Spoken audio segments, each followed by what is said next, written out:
Hello, welcome to the Sound of Science, the place where we deconstruct unscientific bogus and silly scams. Let's go get them.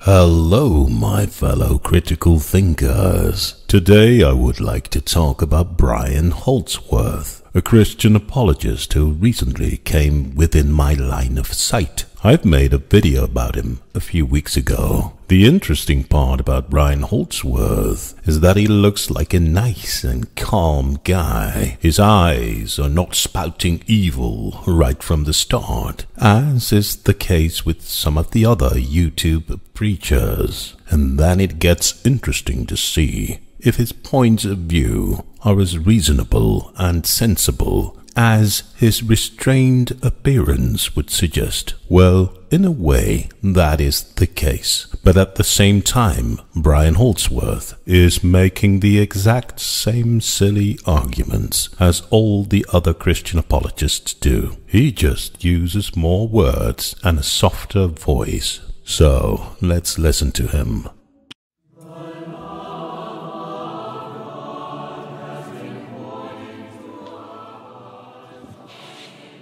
There's a movie that came out recently, or at least I think it was recent, I might be behind on this, called Ready Player One, which I haven't actually seen myself, but I have seen the trailer, which the way that they make trailers these days is about as good as having actually seen the movie, so I feel like I can speak about it authoritatively. Well, this isn't really a recent movie. It was released in 2018, so at the moment Holdsworth was making his video, Ready Player One was 5 years old. Perhaps it's too harsh to call Holdsworth a bit careless for not even checking the release year of a movie before calling it a recent movie.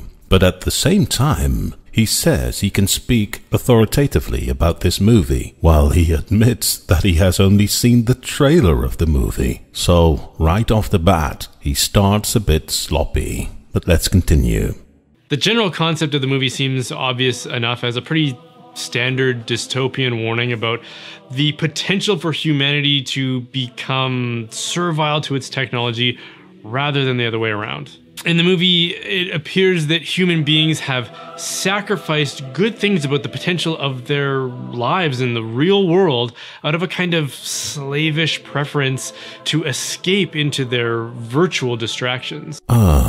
So this is going to be a complaint about young people immersing themselves into modern technology. Our young people playing computer games all day and letting their lives being dictated by virtual entities outside of the real physical world. I could have a problem with that, but it should surprise me if you were to have a problem with that. How can you have a problem with human beings being servile to immaterial entities outside of the real physical world? Because that is about the main principle of your own religion. You believe we should serve your immaterial God entity who doesn't exist in the real physical world, don't you? So what is the problem with people applying that same principle and being servile to some immaterial game entity who doesn't exist in the real physical world? Gaming does exactly what your religion does. It lets people escape from the real physical world into some metaphysical immaterial realm, where they are slavishly subjected to rules, punishment, and rewards by some virtual higher power. Christianity is precisely like the video games you seem to have a problem with. The only difference is that nobody tells you that you will burn in hell forever if you want to leave a computer game. But guess what happens if you want to leave Christianity? No wonder that American kids are turning to computer games. They want to escape their religion. And that is your problem. Computer games lead young people away from your churches. And that will cost Christian apologists a lot of money. Oh, very good that we got to the core of this so quickly. It looks like people are generally impoverished and suffer an unenviable existence, except for the fact that they are able to escape it and become and do anything they want in virtual reality. When they do so, they become beautiful, interesting, rich, charismatic, and courageous, unlike in the real world, where acquiring those things usually takes a much greater degree of effort, ability, and ultimately virtue. It's so striking that you don't see the irony of this. You think you're talking about computer games here, but in fact you're describing your own religion in great detail. The general people live in relative poverty, but when they turn to Christianity, they are promised to escape all of that and go to a happy heaven where anything is possible. Unlike in the real world, where acquiring that would take a lot more effort and ability. How can you not see that your religion works the exact same way as those computer games do? Because let's be honest, what are we doing with most of the technological distractions that we use, whether they be social media, mobile phones, video games, or TV and movies?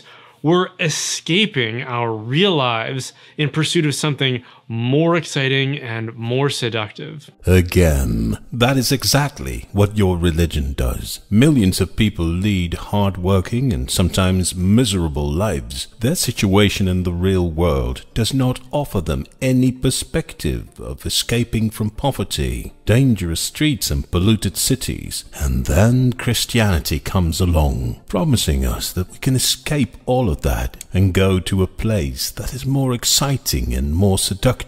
If you don't like that idea, then why do you promote Christianity? Our technology tempts us away from our real lives in the real world more and more. You may notice that it establishes this kind of competing tension between the real world and our distractions, such that ultimately we will start to prefer one and resent the other. Man, you're getting so close now to admitting that computer games distract young people from your own religion. You're almost there. For some strange reason, you haven't mentioned your God or your religion once up to now, which is very uncommon for your videos. Usually, your videos are loaded with Jesus is God, obey the Lord, Christ is the truth. And now, for some reason, throughout almost this entire video, you carefully try not to mention your religion or your God. Is that because it reminds us of the fact that Christianity uses the exact same principles of distracting people from reality as computer games do, and that computer games basically have become a competitor of Christianity in the battle for the attention of the people? Everyone is struggling with anxiety, and it seems to correlate precisely with the widespread adoption of smartphones and social media. These things that are with us all the time, in our pockets, vibrating and whispering at us. So, you just described your own God. He is with us all the time, talking to us. Yes, that causes anxiety. That has been the case since the invention of religion. The idea of an all-knowing and all-present God is exactly what is causing anxiety for millions of people from the day they were little children. They've been told that this God character is watching their every move, and if you disobey him, he will throw you into the lakes of fire. What do you think that does for the mental condition of people? I've talked to many former Christians who told me it took them 10 to 20 years to get rid of the anxiety that Christianity had put into them. And now we have smartphones that are with us all the time. And now you have a problem with omnipresence causing anxiety? The word hypocrite, slowly but surely, comes within sight now. But I think I would only use a word like that if you yourself, actively use those darned modern media to distract large amounts of people from reality and bring them into a situation where they are drawn to their screens for hours on end. Oh wait, that is exactly what you do. Because you run a YouTube channel with over 100,000 subscribers and 10 million views. Because of what you do, people have been escaping reality 10 million times. You make them stick to their telephone screens, watching your videos about immaterial entities outside of the real physical world. and you complain about others using the exact same technology to do the exact same thing. That is hypocritical. Practice what you preach or drop the silly talking points. I don't have that problem. I don't promote a religion that condemns modern media while using it to spread its own message. I like modern media. I like that I can share my thoughts and ideas with an audience. And if you watched my video and you haven't subscribed to my channel yet, then this is your moment. Click that subscribe button. By doing so, you will help me to make more videos in which I practice critical thinking and spread the sound of science. Sweet mother of Gandalf, thank you so much.